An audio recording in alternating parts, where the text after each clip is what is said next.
Investment risk అనేది market ఒడిదుడుకులకు లోబడి ఉంటుంది. ఇన్వెస్ట్ చేసే ముందు అందుకు సంబంధించిన వివరాలను క్షుణ్ణంగా తెలుసుకున్నాకే పెట్టుబడులు పెట్టండి. ఈ కార్యక్రమం నిపుణులు, అనుభవజ్ఞుల సూచనలు, సలహాల మేరకు మాత్రమే నడుస్తుంది. మీ పెట్టుబడులకు ఏబిఎన్ ఆంధ్రజ్యోతి ఎటువంటి బాధ్యత వహించదు. Welcome to ABN business. దేశీయ స్టాక్ మార్కెట్లు స్వల్ప లాభాల్లో ప్రారంభమయ్యాయి.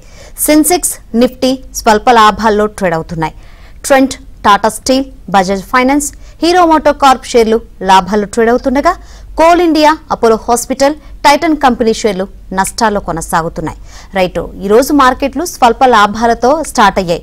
మరి ఏ విధంగా క్లోజ్ అవుతాయి, ఎటువంటి సిచ్యువేషన్ ఉందో తెలుసుకుందాం. మనతో పాటు బిజినెస్ అనలిస్ట్ వివికే ప్రసాద్ గారు లైవ్ ద్వారా సిద్ధంగా ఉన్నారు. Good morning sir. Good morning. మొత్తంగా చూసుకుంటే ఈ ట్రంప్ టారిఫ్లతో హడావుడి సృష్టిస్తున్న పరిస్థితులు అయితే చూస్తుంది. సో మిగతా దేశాల్లా కాకుండా భారత్ బెదరపోవడానికి కారణాలు ఏమై ఉండొచ్చు అంటారు?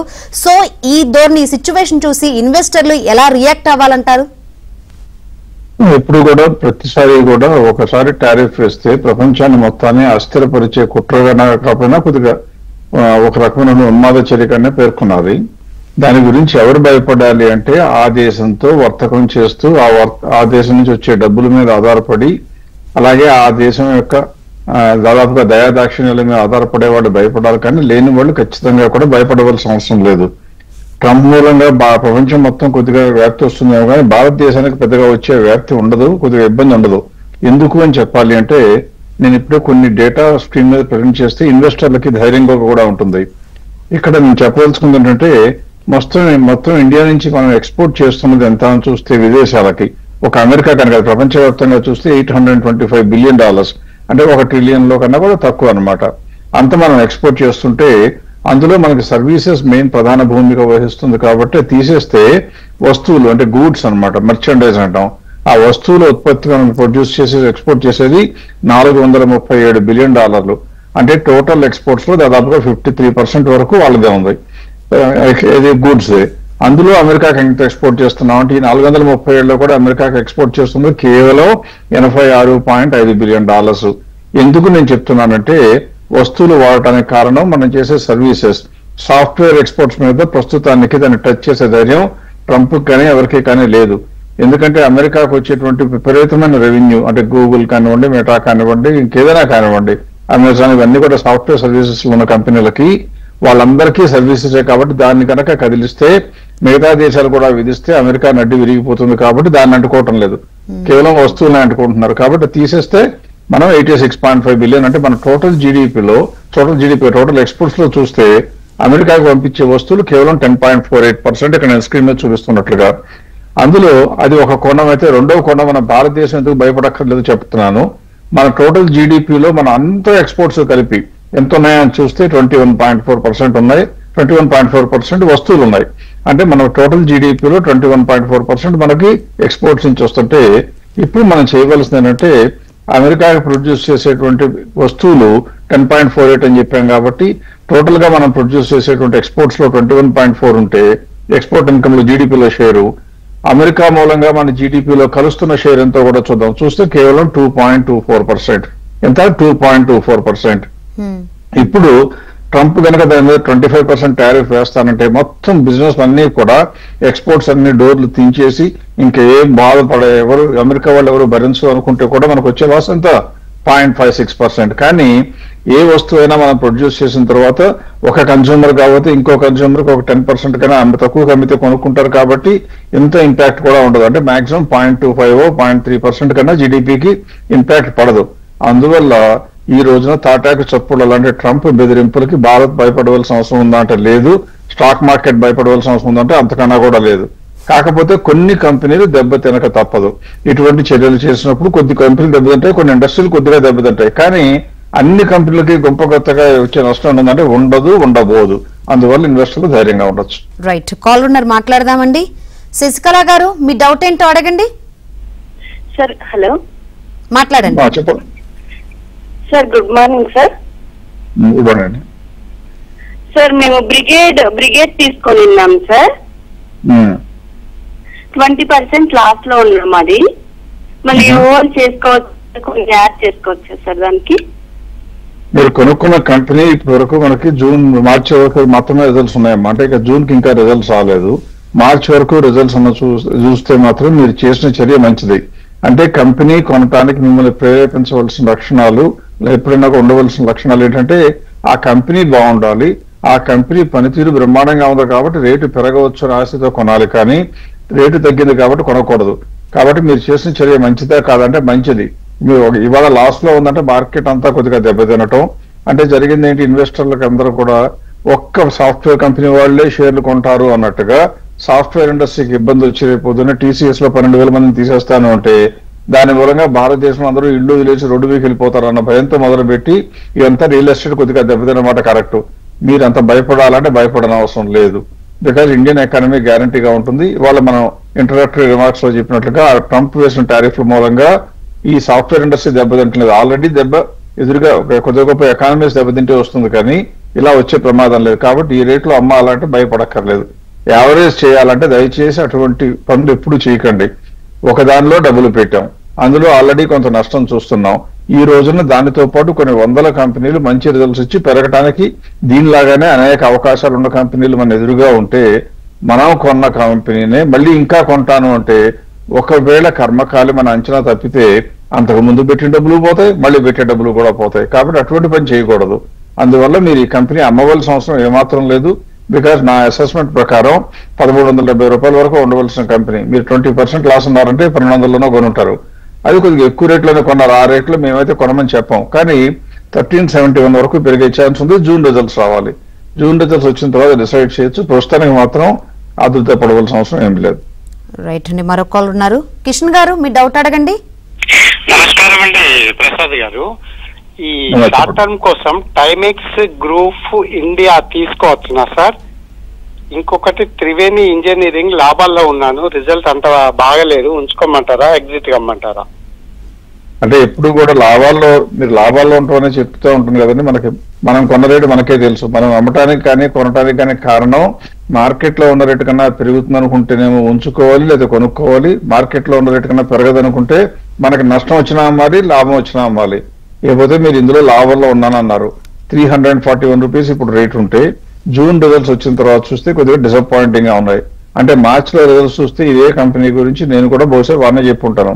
అప్పుడే బాగుంది, ఇప్పుడు చూస్తేనేమో అంత బాగాలేవు. కాబట్టి త్రివేణిలో ఇప్పుడు చూడవలసిన దాంట్లో మీరు నా లెక్క ప్రకారం ఉంచుకోవటం మంచిదే. ఎందుకంటే ఇంకా 50 రూపాయలు 50-60 రూపాయల వరకు పెరగడానికి ఛాన్స్ ఉంది కాబట్టి.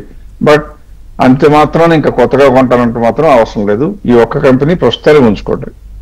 రైట్, మరో కాల్ ఉన్నారండి. రవి గారు మీ డౌట్ అడగండి. హలో, రైట్, కాల్ కట్ అయినట్లుందండి. సో ఇంతకుముందు మనం మాట్లాడుకున్నట్లు ఇండియాలోని ఫార్మాస్యూటికల్ ఇండస్ట్రీ పైన ఇప్పటి వరకు టారిఫ్లు అయితే వేయలేదు కదా సార్. సో ఈ ఇండస్ట్రీపై ప్రభావం ఏ విధంగా ఉండొచ్చు అంటారు? ఫార్మాస్యూటికల్ ఇండస్ట్రీ ప్రస్తుతానికి వేయలేదు. ఎందువలన అంటే ట్రంప్ గారికి ప్రస్తుతం ఉన్నటువంటి లక్ష్యం ఆయన దేశం పెరగాలి అనుకుంటున్నారు. కాబట్టి ప్రపంచవ్యాప్తంగా ఎవరైనా సరే వాళ్ళ కనుక ఏదైనా వస్తువులు సప్లై చేస్తాను అంటే ఇప్పటి వరకు మేము కళ్ళు మూసుకుని కూర్చుంటే మా జేబుల్లోంచి డబ్బులు మా అధీనంలో లేకుండా తీసుకెళ్లిపోయారు అనే అర్థం వచ్చేట్లుగా మీరు $1,200 కి మాకు ఒక మందు అమ్ముతుంటే అమెరికాలో అదే మన యూరోప్ వెళ్ళినప్పుడు కొనుక్కుంటే $88 వచ్చింది. అంటే ఎందుకు మీరు అంత ఎక్కువగా మమ్మల్ని ఛార్జ్ చేస్తున్నారు అని ఫార్మాస్యూటికల్స్ మీద కన్నెర చేసిన మాట వాస్తవం. కాకపోతే అలా చేసింది ఎవరు అంటే మల్టీనేషనల్ కంపెనీస్, అంటే ఫైజర్ కానివ్వండి, గ్లాక్సో కానివ్వండి, పెద్ద పెద్ద కంపెనీలు. వాళ్ళందరూ అన్ని దేశాల్లో రీసెర్చ్ చేస్తూ అమెరికాలో మాత్రం భయంకరమైన రేట్లకు అమ్ముతున్నారు.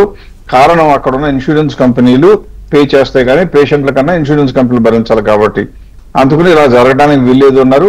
నా లెక్క ప్రకారం చాలా సమంజసమైనటువంటి వాదన ఈ ఒక్కటి మాత్రం. అందువల్ల ఆయన చెప్పిన ధ్యాస అంతా కూడా దేని మీద ఉంది?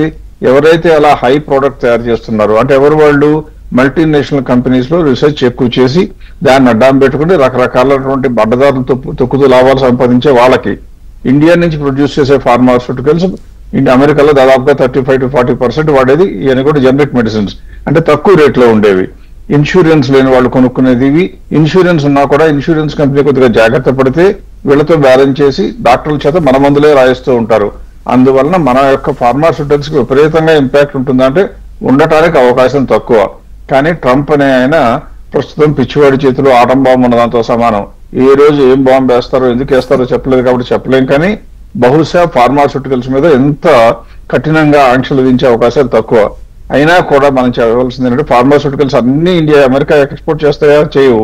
అమెరికాకి ఎక్స్పోర్ట్ చేసే కంపెనీల్లో జాగ్రత్తగా ఉండాలి. మీరు భయాందోళనకు లోనవుతుంటే ఇప్పుడన్నా అమ్ముకోవాలి.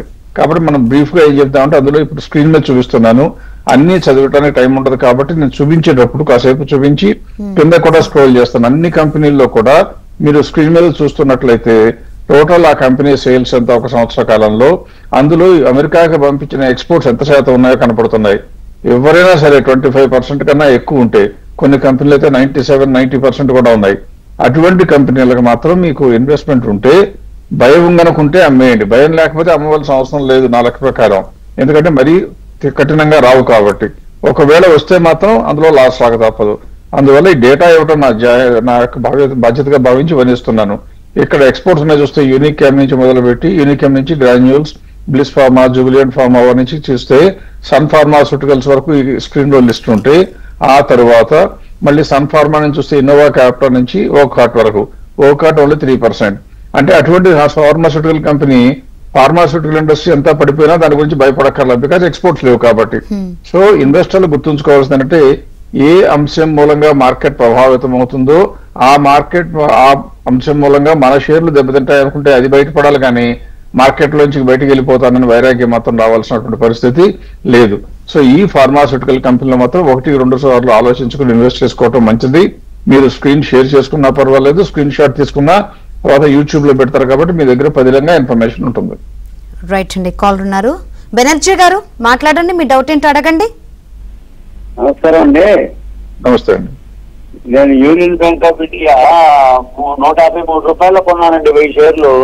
ప్రస్తుతం అది 123 రూపాయలు, 133 రూపాయల్లో ఉందండి. బాగా లాస్ లో ఉన్నాను, 20,000 పైన లాస్ లో ఉన్నాను. ఏం చేయమంటారు చెప్పండి? ప్రస్తుతం మీరే కాదండి, చాలా మంది చాలా కంపెనీలు లాస్ లోనే ఉన్నారు. మీరు కొన్న కంపెనీ బ్రహ్మాండమైన కంపెనీ. మనం కొన్న తర్వాత కిందకే చూడకూడదు అని అనుకోవటం భావ్యం కాదు. మనకు కావాల్సింది ఏంటంటే, మనం తక్కువలో కొనుక్కోవాలి అంటే ఎవరో ఒకళ్ళు తెలియక తక్కువలో అమ్మితేనే కొనగలుగుతాం. కాబట్టి తగ్గటం పెరగటం అనేది మార్కెట్ లో పొద్దున సాయంత్రం లాగానే చాలా సహజంగా జరుగుతూ ఉంటాయి. మనకి కుదరనప్పుడు మనకు కొన్న తర్వాత తగ్గితే బాధపడతాం, కానీ బాధపడని అవసరం లేదు. ఇప్పుడు బాధపడాలి, ఆ కంపెనీ రిజల్ట్స్ వచ్చి బాగాలేకపోతే. మీకు స్క్రీన్ మీద ఇప్పుడు రిజల్ట్స్ చూపిస్తున్నాను చూడండి, ఎంత బ్రహ్మాండంగా ఉన్నాయంటే రిజల్ట్స్. ఒకప్పుడు అంటే 2023 సెప్టెంబర్ లో బ్యాంకింగ్ కంపెనీలు ఎప్పుడు చేసేది ఒకే రకమైన వ్యాపారమైనా కానీ వాళ్ళకు ఉన్నటువంటి మార్జిన్ 12.93 అయితే ఏకంగా 17% వచ్చింది ఇప్పుడు. అంటే ఈ company union bank of India బ్రహ్మాండంగా పనిచేస్తుంది ప్రభుత్వ అధీనంలో ఉన్నా కూడా. దాని యొక్క ప్రైస్ ఎర్నింగ్స్ రేషియో, వచ్చే లాభానికి ఎన్ని రెట్లు కడుతున్నారా చూస్తే కేవలం 5.3.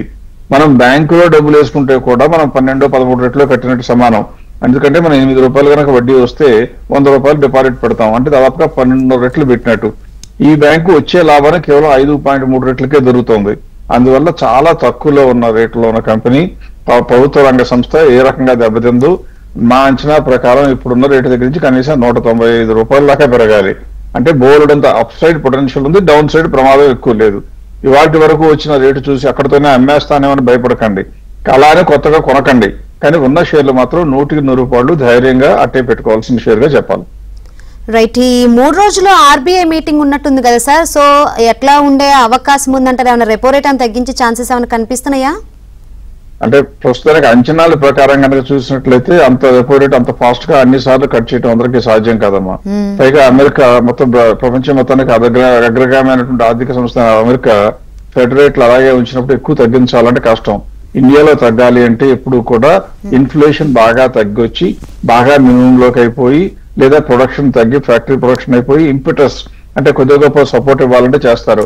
అమెరికాతో గొడవలు గనక సద్దు మనగకపోతే అప్పుడు ఖచ్చితంగా ఇండియాలో గ్రోత్ ఇంజిన్ పరుగులు ఎత్తించాలి అంటే ప్రభుత్వం కొద్దిగా మానిటరీ పాలసీలు కానీ, ఇలా ఫిస్కల్ పాలసీ కానీ, లేదా ఆర్బీఐ మానిటరీ పాలసీతో కానీ హెల్ప్ చేసే అవకాశం ఉంటుంది.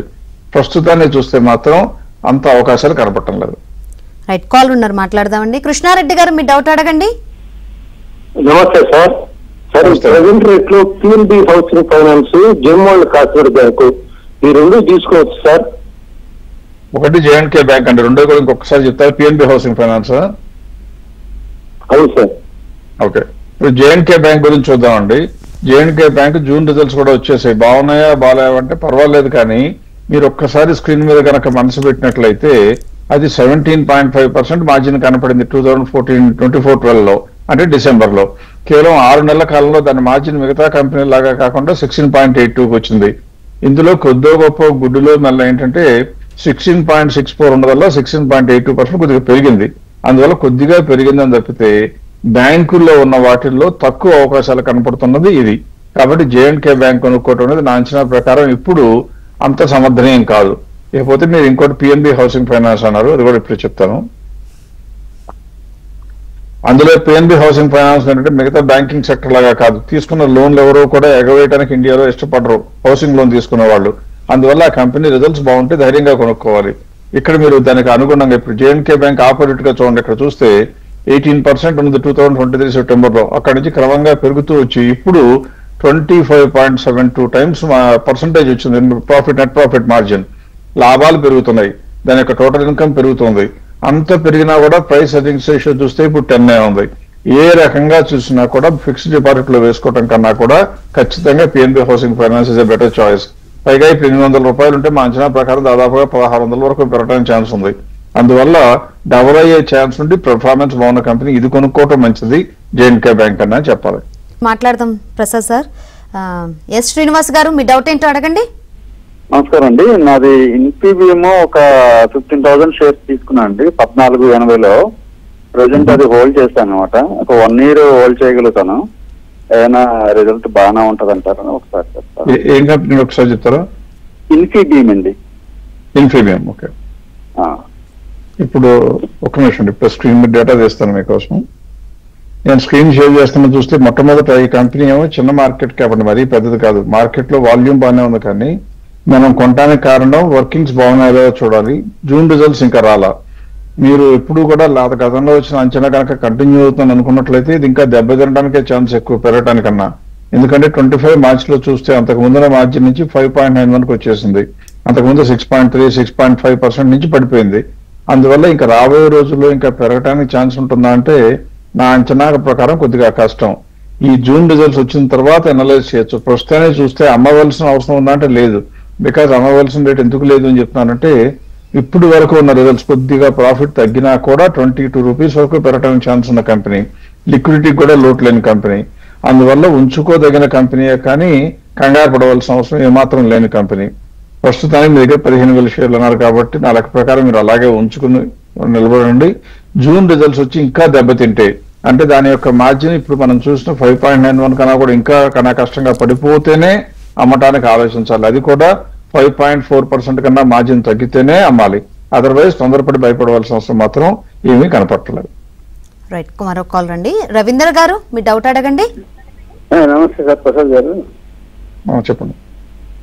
దివి ల్యాబ్స్ అండి. దివి ల్యాబ్స్ ప్రాఫిట్ లో ఉన్నాను. మ్యాన్కైండ్ ఫార్మా ఎప్పుడు కొనాలా, తర్వాత ఫైజర్ ఎప్పుడు కొనాలా? ఈ రెండు ఫైజర్ ఎప్పుడు ఎంట్రీ కావాలి? ఈ రెండింటికి, మ్యాన్కైండ్ అండ్ ఫైజర్.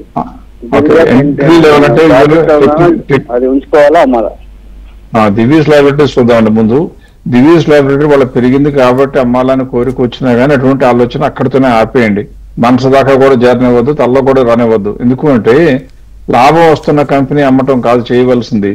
ఇహ లాభాలు ఆ కంపెనీకి రావటం ఆగిపోతాయేమో తగ్గుతాయేమో అనుకుంటే అమ్మాలి, కానీ అదర్వైజ్ అమ్మకూడదు.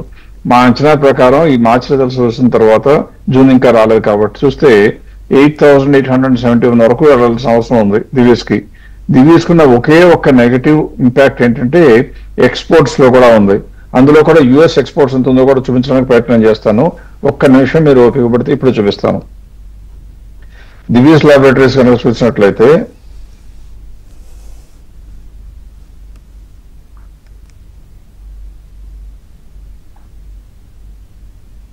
ఇక్కడ చూడండి 1,306 crores, మొత్తం 9,300 కోట్లు ఉంటే అందులో దివీస్ ఎక్స్పోర్ట్ చేస్తుంది చాలా కంట్రీలకి, కానీ అమెరికాకి ఎక్స్పోర్ట్ చేస్తున్నదంతా ఓన్లీ 13%. అందువల్ల మిగతా కంపెనీల కన్నా భిన్నంగా ఫార్మాస్యూటికల్స్ మీద ట్రంప్ కొద్దిగా వేసినా కూడా ఇంపాక్ట్ అవడానికి అవకాశం బాగా తక్కువ ఉన్న కంపెనీల్లో దివీస్ ఒకటి. పైగా దివీస్ మన అందరికీ తెలుగు ఇన్వెస్టర్లందరికీ కూడా చాలా ప్రీతిపాత్రమైన కంపెనీ, హైలీ డిజర్వింగ్ కేస్. దాని గురించి భయపడటం అనేది ఖచ్చితంగా అనవసరం. రెండోది మీరు ఇంకోటి మ్యాన్కైండ్ ఫార్మా గురించి అడిగారు. మ్యాన్కైండ్ ఫార్మా కూడా ఇక్కడ స్క్రీన్ లో కనపడుతుంది చూడండి. దట్ ఇస్ ఓన్లీ 12.5% యుఎస్ కి ఎక్స్పోర్ట్ చేస్తుంది. అందువల్ల ఈ కంపెనీ గురించి కూడా మార్జిన్ 16% ఉంది. అందువల్ల ఈ కంపెనీ గురించి కూడా భయపడాలంటే ఈ కంపెనీ గురించి కూడా మీరు భయపడక్కర్లేదు. ఒకవేళ కొనుక్కోవాలా లేదంటే మాత్రం మీరు చూడవలసింది ఏంటంటే ఇప్పుడు రేట్ అంతా మనం ఎంత అనుకుంటున్నాం. మ్యాన్కైండ్ ఫార్మాలో ప్రస్తుతం 2500 చిల్లరలో రేట్ ఉంటే 600 లోపల దాని యొక్క ఎక్స్పెక్టెడ్ ప్రైస్ 3200. అంటే పెరగడానికి ఛాన్స్ ఉంది కానీ మరీ ఎక్కువ లేదు. సో మ్యాన్కైండ్ లో కొనుక్కునే కన్నా దివీస్ లో ఉండటం బెటరు. అలా చేసుకుంటే బాగుంటుంది. ఇప్పుడు కూడా మీరు ఫార్మాస్యూటికల్ లో ఇంకా కొత్తగా ఎక్స్పోజర్ తీసుకోవాలి అంటే కనీసం ఇక్కడ నేను చూపించినటువంటి యుఎస్ ఎక్స్పోర్ట్స్, యుఎస్ కి ఎక్స్పోర్ట్స్, టోటల్ ఎక్స్పోర్ట్స్ కాదు, అది కనుక ఒక పరిమితి దాటి 25% కన్నా ఎక్కువ ఉంటే మాత్రం 1-2 సార్లు ఆలోచించండి, లేకపోతే ధైర్యంగా కొనుక్కోండి. Right, thank you sir, thanks for analysis. ఇది ఇవాల్టి ABN